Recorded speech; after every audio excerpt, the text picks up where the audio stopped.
આજે આપણે ખાઈશું દાબેલી. તો અમે દાબેલી બનાવવાના છીએ. મનો નો લે એમાંથી. તો તેલની અંદર હિંગ નાખી, દાબેલી મસાલો નાખ્યો અને હવે થોડો ઓર જાય છે. હવે એને મિક્સ કરવાનું છે મસ્ત રીતે, ટેસ્ટ આવે. જો દાડમ નાખવાનું ને ખાવાની તો મજા જ આવશે.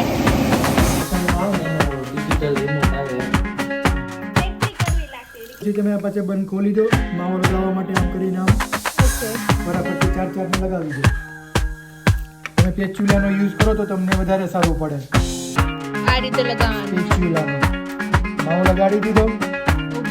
થોડા દાડમના દાણા આવી ગયા છે. કદાચ જાજ આવી જાય તો તમારે કાઢી નાખવાના આમ કરીને. થોડા ઓર દેના. પછી લગાવવાના કાંદા. મસાલા ઓર લગાડના. પછી લગાવવાના દાણા.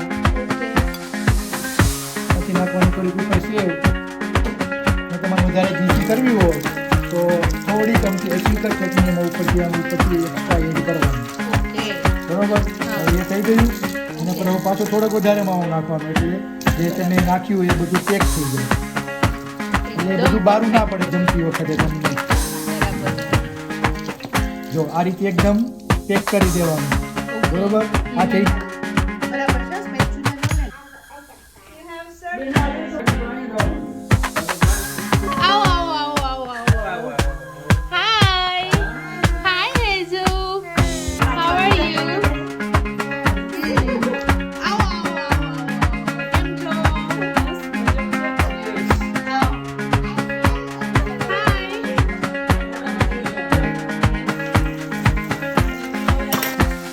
ચાલુ જ નહોતું.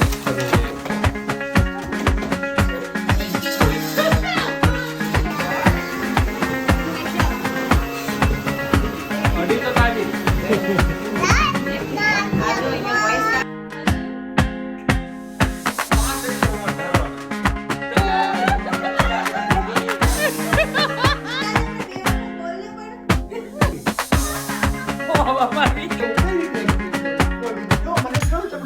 બીજી રીતે એક્સપ્લેન પછી મને યાદ આવી ગયું ફેસલામાં ફેર છે.